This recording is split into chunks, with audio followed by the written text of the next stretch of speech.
মা, ও মা, মা, দেখো না আজকে বাবা কত বাজার নিয়ে এসেছে। ধ্যাত, বাবা দেখছো, মাকে কাজের সময় কখনোই খুঁজে পাওয়া যায় না। এত ডাকছি তাও শুনতে পাচ্ছে না।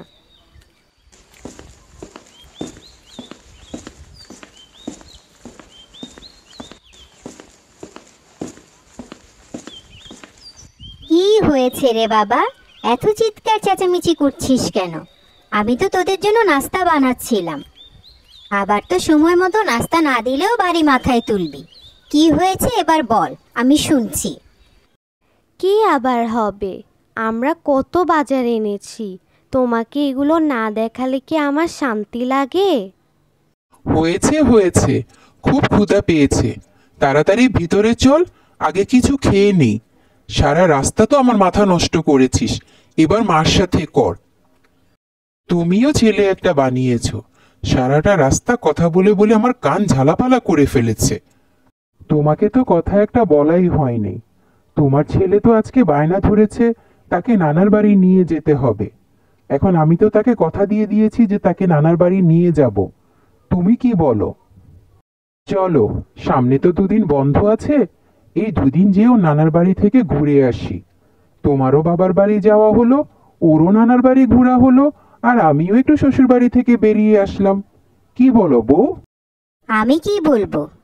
ছেলেকে কথা দেওয়ার আগে কি আমার অনুমতি নিয়েছো যে এখন আমাকে জিজ্ঞেস করছো? আমি কোনো কিছুর জন্য বললে তোমার সময় হয় না, তোমার কাজের শেষ হয় না। আর ছেলে বললে তুমি সাথে সাথে রাজি হয়ে যাও। আমি সেই কবে থেকে তোমাকে বলেছি কদিন একটু মায়ের বাড়ি থেকে ঘুরে আসি, তখন তুমি কিছুতেই যেতে রাজি হলে না। এখন তোমার ছেলে বলেছে বলে তুমি সাথে সাথে শ্বশুরবাড়ি যাওয়ার জন্য রাজি হয়ে গেছো। এখন বাবা ছেলে মিলে ঘুরে আসো, তুমিও তোমার শ্বশুর বাড়ি থেকে ঘুরে আসো, ছেলেও তার নানার বাড়ি থেকে ঘুরে আসুক। আমার অনেক কাজ সংসারের, আমি এখন যাব না। মা, তুমি রাগ করছো কেন? বাবা আমাকে একটু বেশি ভালোবাসে, তাই আমার আবদার ফেলতে পারে না। তাই বলে তুমি যে আমাকে ভালোবাসো না সেটা না, তুমিও আমাকে অনেক ভালোবাসো। চলো না, আমরা তিনজন মিলে নানু বাড়ি থেকে ঘুরে আসি, অনেক মজা হবে। ঠিক বলেছি না বাবা?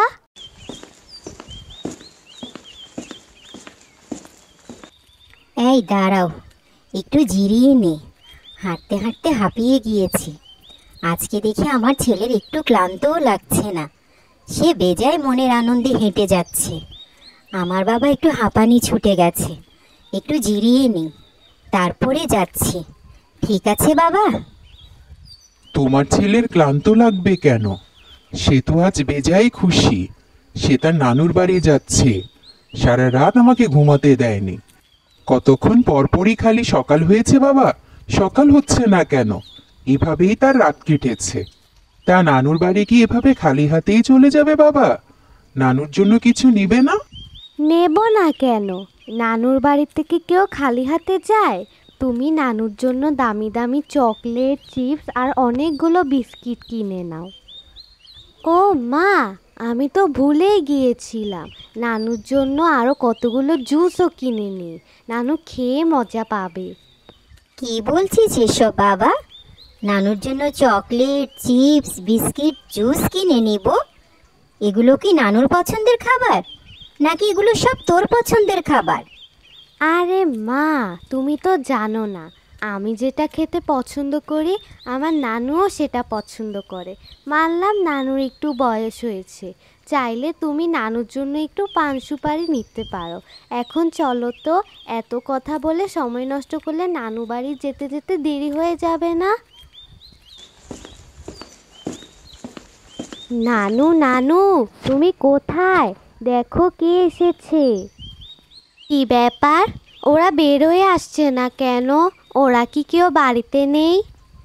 তাহলে এবার আমি নানুর বাড়িতে বেড়াবো কিভাবে?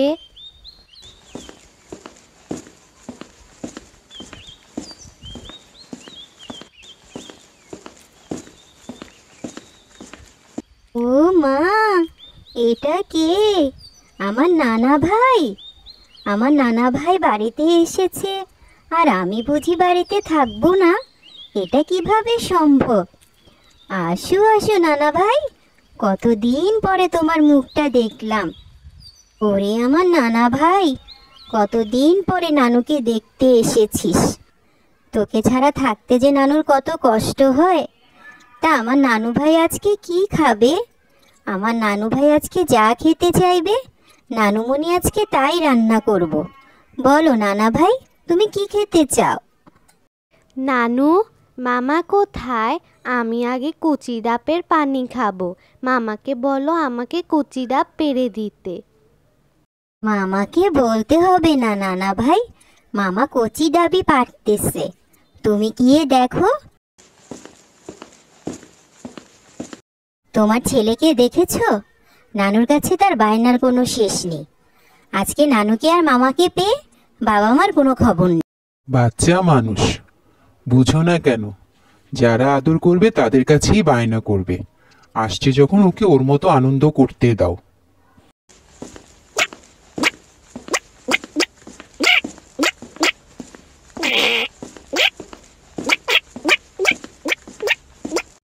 নানু, নানু দেখো, আমি না একটা সোনার হাঁস ধরে নিয়ে এসেছি।